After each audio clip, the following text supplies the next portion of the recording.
magazine. We're based here in London and we're one of the media partners for this brilliant event. We're here to talk about African fashion and Africa as inspiration. Now, obviously that's a ridiculously large topic, but we'll do our best. What we can say is that obviously African fashion in the last few years has completely taken off. It's really making waves and the industry is taking notice. And we can thank many of our panelists, all of our panelists for that. I think tomorrow there's a talk on the business side of fashion, so today we're really going to focus very much on the inspiration, the creative expression, how African fashion or designers from Africa can use what they're doing for authentic storytelling. So let me just introduce everyone a little bit. So Laduma out of Joburg, he established MaXhosa by Laduma in 2011 as a premium knitwear brand using South African mohair and wool. He did his MA here at St. Martin's, has gone on to show internationally, win way too many awards, so I'm not going to list them all. Generally doing us proud, and in the moment very much in an expansion period with MaXhosa Africa going into women's wear and accessories. And we also, I should also say, we have the four corners of Africa here, so we're doing really, really well. Anyango from Nairobi, her background was in advertising, launched her own brand in 2015, officially launched in 2015. She very much caters to all women with an ethical approach to fashion. She's really interested in new textile innovations in that area. She's very much known for her shirting, very pretty dresses, textile development, very sort of bit of a Victoriana vibe. She also promotes the principles of circular fashion, and she's just founded Free as a Human, which is an initiative raising awareness around human trafficking and forced labor in the fashion supply chain. So I'll let her talk more about that. And we have Tokyo James, British-Nigerian designer. He started out as a stylist, launched his menswear brand fully in 2015. His focus is very much on bold tailoring, printed fabrics, moving into faux leathers, and he's recently shown in Lagos, in Cape Town, and tomorrow night, is it tomorrow night or Sunday? Sunday night. At London Fashion Week Men. And on the end, we have Zeina. Yes, exactly, round of applause, please. On schedule and everything. And then in the end, we have Zeina, who's based between Casablanca and Marrakesh. Her label is called Z Fashion. Only really properly launched about a year ago, but her Insta following is deep.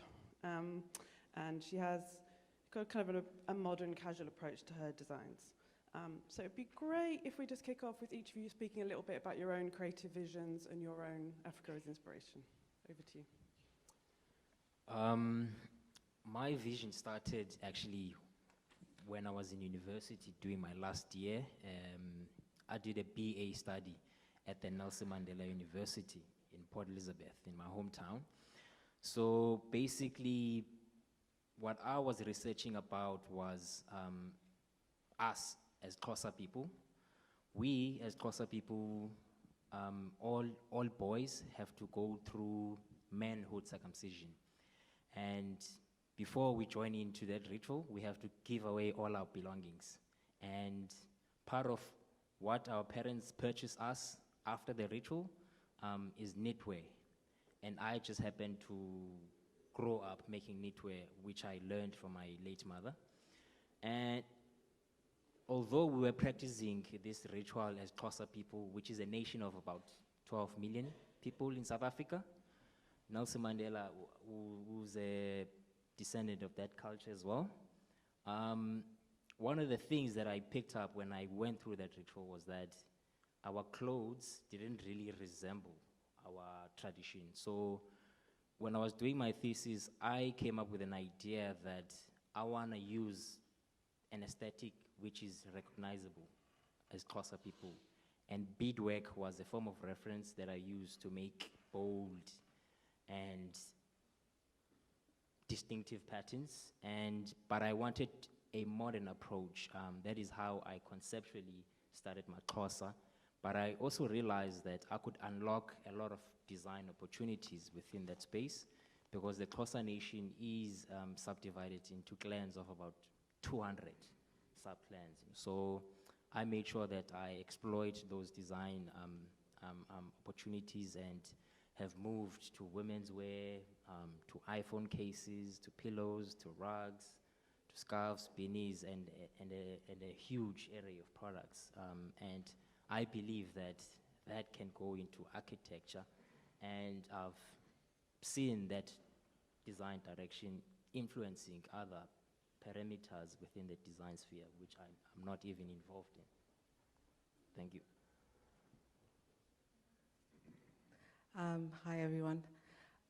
So my journey started around 2012, and at the time I fell into the same category of, you know, designing and putting African fashion in one box where it was always Ankara. And after getting into this program called, actually it was a contest called Africa Designers for Tomorrow, it really just helped me start seeing the value of storytelling. And one of the most important sessions I ever had was I needed to talk to a few people in the industry because I don't have a background in fashion. I didn't go to fashion school.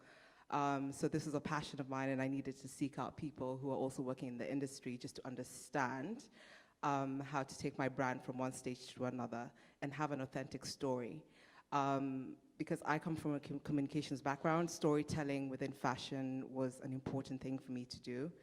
And so I started looking into our own culture in Kenya and other African cities, and see what message we need to send out there about Africa.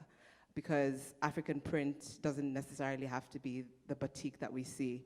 I'm wearing an African print. Well, it was designed by me, but the story in it it goes back to our roots. So I started doing my research. Started with my first collection as Anyango Mpinga, which was inspired by this feather hat that warriors in my tribe wear. And I remember when I started when I did that collection, actually just before, there's a lady in the audience here who was really helpful in developing that collection. And so she's sitting right there. And I remember when I did that collection, people started telling me, wow, we didn't know that this tradition actually existed in our country. And so that got me more interested in exploring other ways, other traditions that people don't really know about, and using that into designing prints. So that's where I come from. And then I've also always had an androgynous style, so I love designing white shirts. So every collection of mine starts with white shirts, you know, and then it carries on to the prints and the dresses. So I basically just, I always wanted to stand out and stand for something. And as Helen mentioned, I'm also the founder of Free as a Human, which is an anti-human trafficking initiative. And I work with a local NGO called Heart Kenya, which works with survivors of human trafficking. So that's the way in which my fashion supports my community. Hello, everybody. Tokyo James. My journey started in 2000 to become where I am today. So I started off initially as a stylist in London, working for quite a few publications out here, before I launched my own title called Rough, and ran that for a couple of years. After doing that for a couple of years, this was all while I was at university studying mathematics. Yeah, I do have African parents. So after doing that and graduating from uni, and I kept on doing the fashion with the magazine and everything. And after a couple of years, an opportunity came knocking to move to Lagos, and I still remember it. I didn't even tell mother, and I just packed my bags and I'm like, I'm off. And I was in Lagos, Nigeria, and figuring it out. I had been to Lagos before. It wasn't the first time, because I did do my secondary school education back there. So did primary here, secondary here in Lagos, then came back to London to do university. I think it started when Lagos Design and Fashion Week had also started bubbling up, and I called it the fashion gold rush, and I'm like, oh my God, I need to be part of this. And I literally went back, and it was a culture shock working in a system that worked here, then now going back to a system that was it was emerging. I called it the fashion wild, wild west, and I loved it. So I started meeting amazing people, and that's literally how my career started. And while I was there, I'm just like, oh, I always knew I wanted to be a designer, but I was really, really skeptical and scared in my early days of my career, because I'm like, who am I to tell people what to wear? So, and I now decided to take the bold leap, and I started my brand in 2015 with a menswear collection, and my second season I saw myself showcasing on, at that time, the only menswear platform in South Africa, which was South African Menswear Week, and the brand just literally kicked off from there. As a brand, I am very much interested in mixing London culture with African culture, because I am predominantly, I tell people I did learn fashion from a very Western standpoint, and now mixing that and infusing it with my African heritage. I'm concerned about, I do love coats. The brand is heavily coat heavy. It's London again. I think we walk out with a coat every day. I'm obsessed with leathers. We're now doing faux leathers because it's not sustainable. And that's something that is very big in the brand, that the impact of leathers, or the leather industry, on the environment is quite a lot. So we're now moving away from, what is it called, real leather to faux leather. It's a gradual process. Don't get me wrong, I still have some leather bags that are fabulous, that I do love, but we are moving away from that. And the other strength of the brand is visual storytelling, because I did start off as a stylist. I think that's always the best part for me in the whole design process, the ad campaigns, the lookbooks, the fashion film, trying to communicate the whole idea of the season to the wider audience. So yeah, I'm Tokyo James.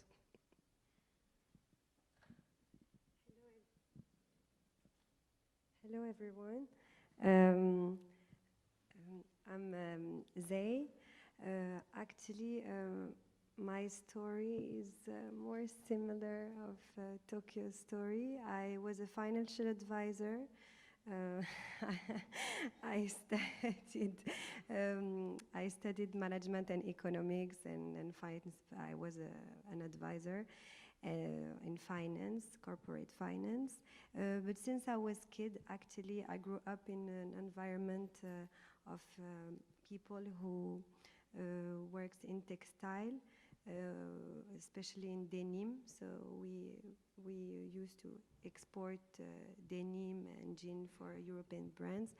And I was always attached, and I'm still attached to my country and my continent, and obsessed with fabrics, patterns, colors, and I was designing clothes for myself, and everyone was telling me, oh, that's great, you should do this, and I didn't have the courage since someone in auditorium, who is my mother, gave me this courage and gave me actually that chance to be happy and live with my passion. So I started, which is a bit weird, I started with their countries and of Africa, not mine. I started with the African wax because I was so in love with their culture, and I have forgotten my tribe that I'm wearing today. I'm Berber. My mom, not my mother, so she won't be happy if I say that I'm Berber. I'm 50% Berber, but I'm Moroccan. So, and just to say that I started with African wax, and I'm mixing actually European cuts and with the traditional Moroccan and African fabrics and cuts. But I'm not, I'm more focused now on the made in Africa, but I use as well Asian fabrics. Like, I'm very into actually ethnic communities. I admire the know-how that is actually dying, and I'm trying my best to actually to encourage people to have more value, like to have more value. I mean, sorry for my English. Actually, for them to be more for the okay.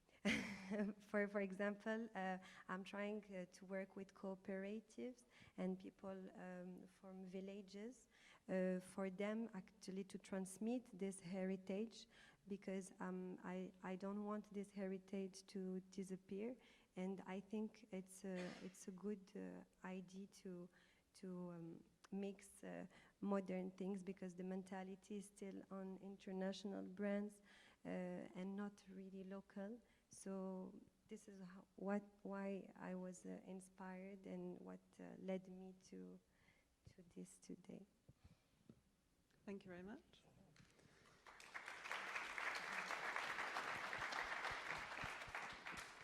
It'd be great to hear a little bit from each of you on your very latest collections and how you go about creating. What is your starting point?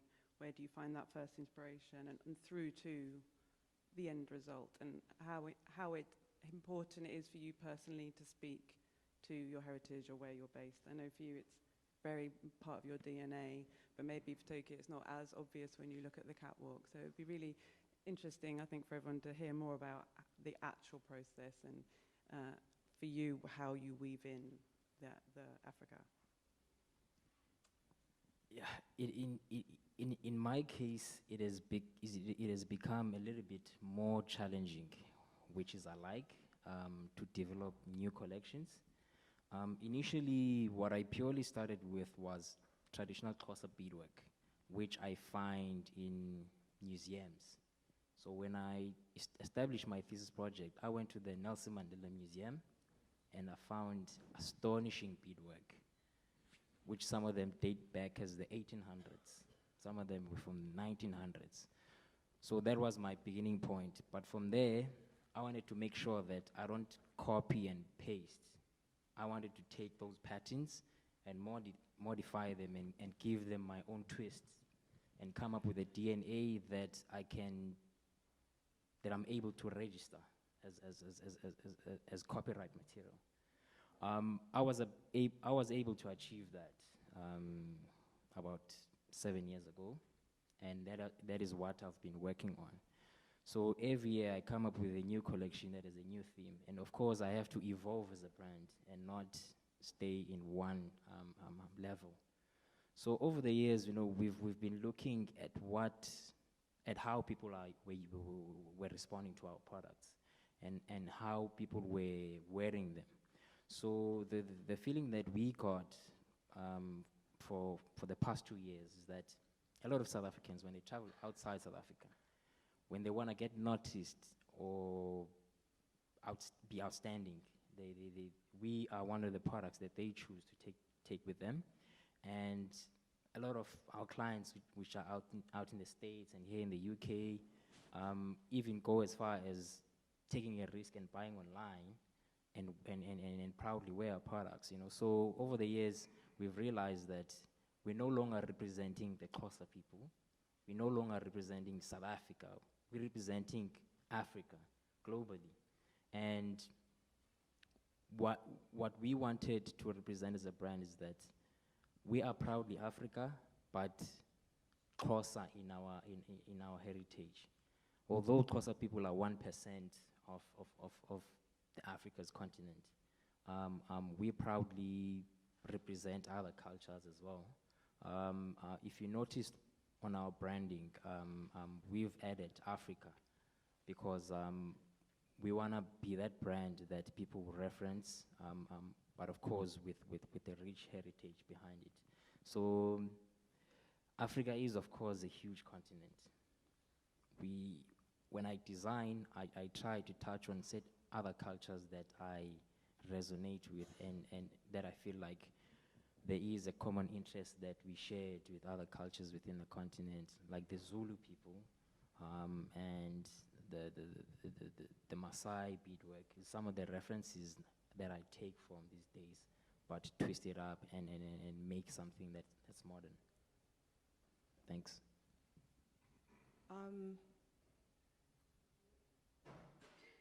All of my collections are pretty much, they're all different. My latest one, phonology, is actually a study of sounds and language. And so I started with this pattern that was a recording of the words I love you in 25 languages. Some of them were 15 languages from tribes in Kenya, because we have 42 tribes.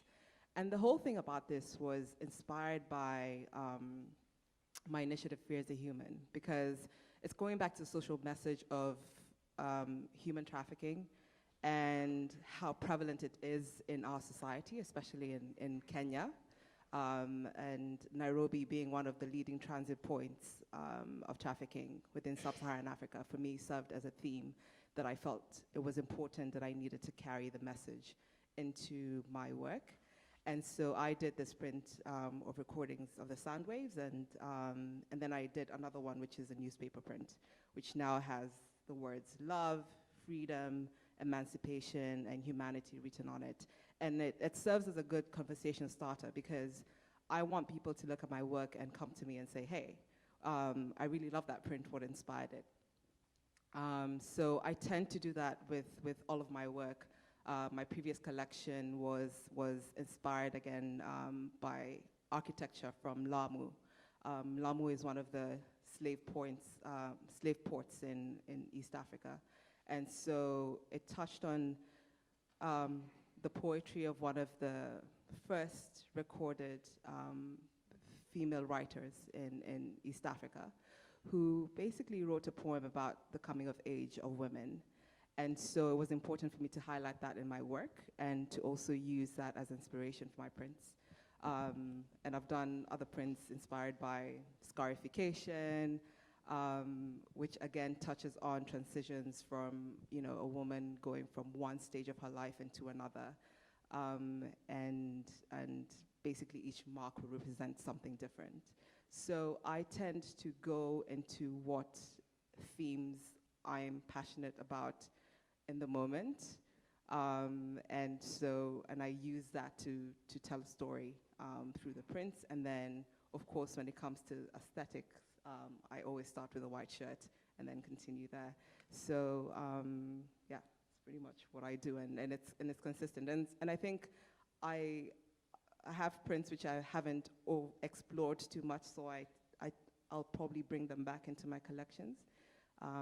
But yeah, so I try every season to bring in something new and meaningful. My inspirations usually starts from world events.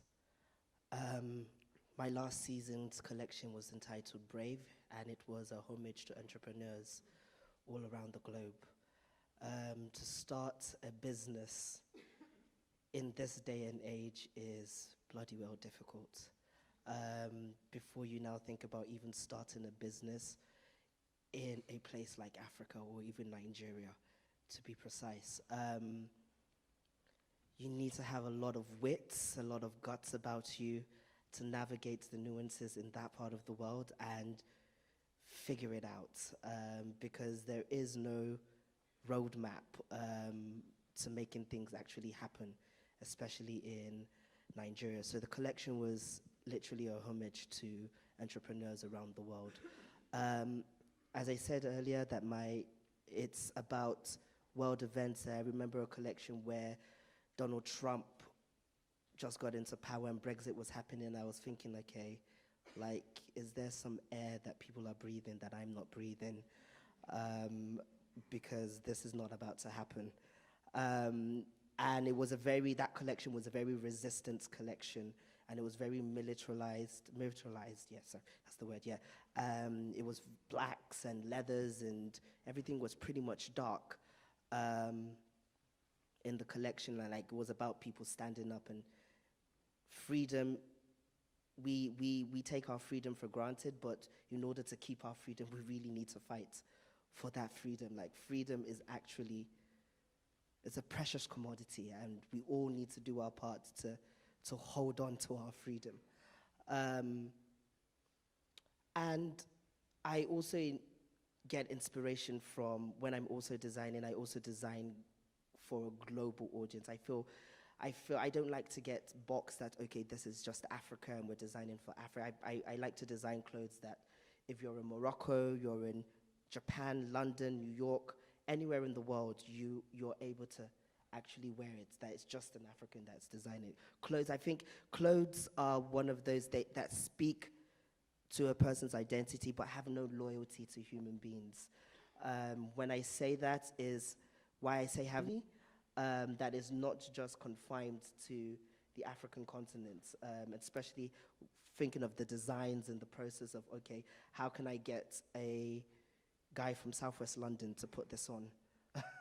Or someone from New York, Harlem, that would want to wear this, and he wouldn't feel it's too seasonal for him, and he wouldn't think it's like, oh, I'm going for a cultural event, that's why I need to wear this.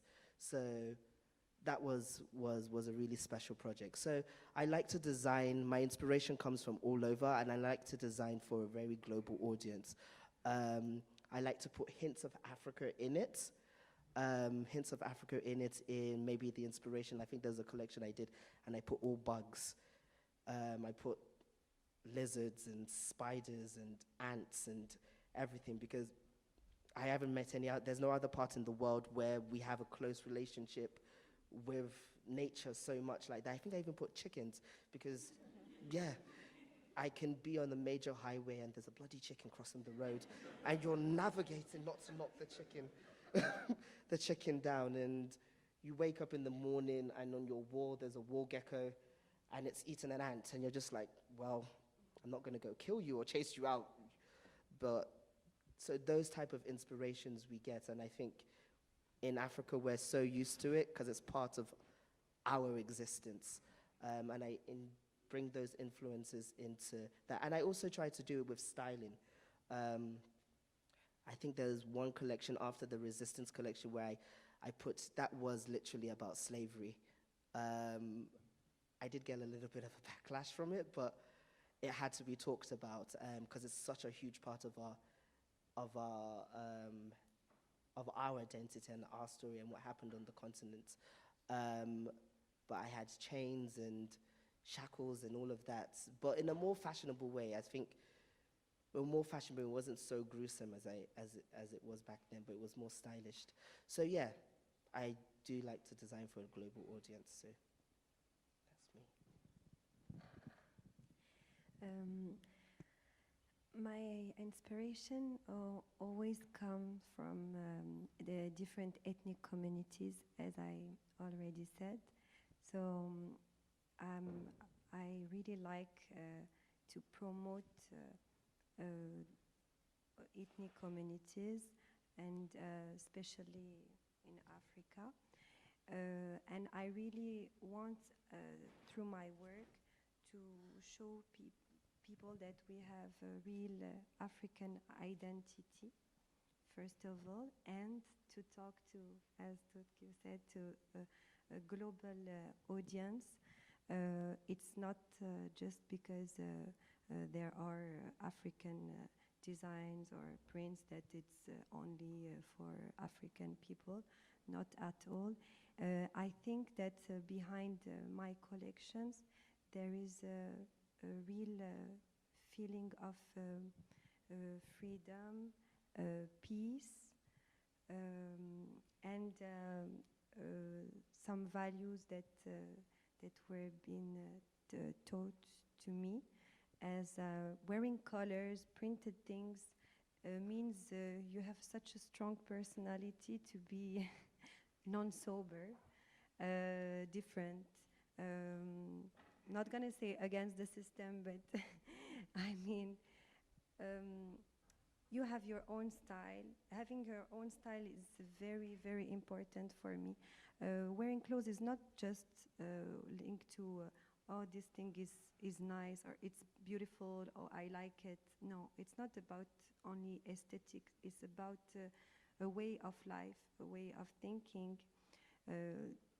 We say that when you see the way someone is dressed means a lot about him or her. You have, like, for example, for me, like shy people, I know they wear more like black things, or architects are known, I don't know if it's true or not, architects will tell me this, but architects are known as wearing monochrome, we say in French, I don't know, white, gray, black, you know, they say like things like that. And I think that artists, creative, innovative, and a bit not messy, but like in a good way, we are more attracted to colorful things, and I think there is a real universe behind clothes, and I'm trying to push people and in my society to think different, and to have different styles, not to follow only brands, known brands, or like typical styles. It's nice to have your proper style and do what you feel like. So here's my. Thank you very much. Just wanted to talk a little about the concept of African luxury. There's been a lot of debate around it recently. You had the Condé Nast International Conference in Cape Town. I think you were there. I wondered what your reflections are on what the term means to you, and what opportunities are now open in terms of promoting African craftsmanship, supporting artisans, and obviously production.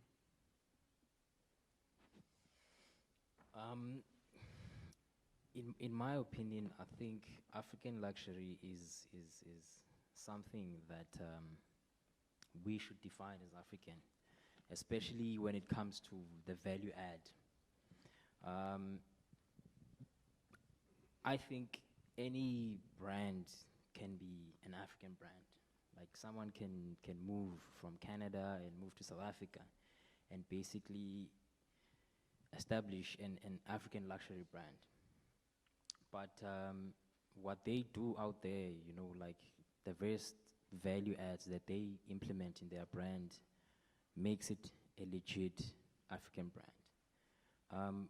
What a trend that is actually happening in South Africa, there is an underground talk about black luxury, which is, I think, it is something that is super crucial, because South Africa has a history of apartheid, where black people were denied a lot of opportunities. Of course, the luxury sector is one of those sectors that we were deprived of. So when one buys a product or experiences a certain service, they ask themselves, what is the value add that I'm going to contribute to what I'm purchasing or what I'm going into? People want to know, where is the raw material from? How is it created? Is it created ethically? How is the production process done on this product? And who gets to benefit on it? So African luxury also has some of those questions that people ask, you know, when they consume it. I think that the new form of luxury, although a lot of people say that the new form of luxury is giving back, I personally believe that paying people their worth is the new form of luxury, because in the space that we operate in, the brand becomes the most crucial part of the value chain, and not the people that are behind the back end. I own a factory in South Africa. I've got about 30 employees. Some of them are in retail, and some of them are in production, and some of them are in admin. I bought that factory, but one of the things that I told myself that I'm gonna implement is that I wanna train my staff and get them to the level where they deserve to be in, and pay them their worth, so that they are able to buy the products that they manufacture, you know. For me, that feels more luxurious, and they get more prouder when they produce things that they can afford. They get more prouder when they're able to buy a car and educate their children. I think that is the new form of communicating what luxury is. Here, definitely.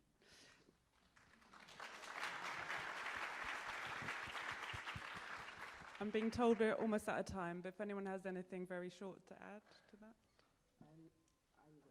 that. Very quickly, Toki, I know what you like. I think in terms of what luxury is, starts from all of us. I'm going to use the West as an example. Between all of us here, someone probably has a Gucci, Louis Vuitton, or Prada. If you take the label off Gucci, let's say we have a shirt, and we take the label off Gucci, it becomes a shirt, right? And as Laduma says, it's the brand, the value chain and the ethos of the brand. It starts from, in order for the concept of African luxury to actually even exist, it starts from the consumers themselves wanting to pay that amount of money and seeing the value of what it is to invest in African brands. So if Gucci was going on and creating all these things and no one wanted to pay $10,000 for it, then I don't think it would survive. So it's the ability for people, yourselves, to say, okay, you know what, I've seen the quality, I've seen this, it is made in Africa, but it stands up to any other brand in the world. And because it does that, it should, as Laduma says, that I feel it should be paid exactly what any other brand in the world. If someone is telling you, it's taking me 2 months to make this dress, a couture, and I want to charge you the same amount as Chanel, even though Chanel has been around for longer, then that's literally the price. And it starts from us. So we need to understand that luxury, the value of luxury comes from us as a society, is what we deem important and what we deem valuable, and how we spend with our coins. Someone is shaking her head, but that's the way I see it.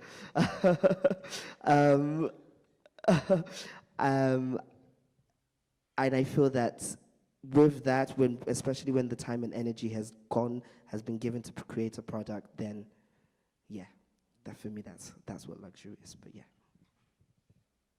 Great. I think we're going to open up to the floor now if anyone has any questions.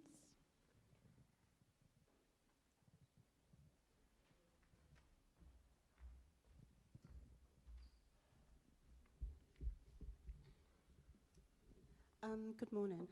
My name is Avis Charles. I think the first thing I want to say is thank you to you, Helen, because as much as we don't see each other a lot, I know how much you put into making sure that the African diaspora is really part of the industry, of a fashion industry that I know can be exclusive.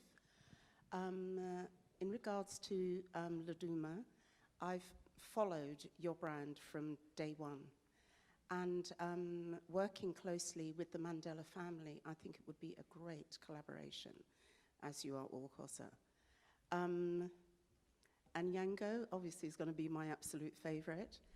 Anyango, I know that you said that, you know, obviously you worked with me, but a lot of inspiration that I got as well came from you.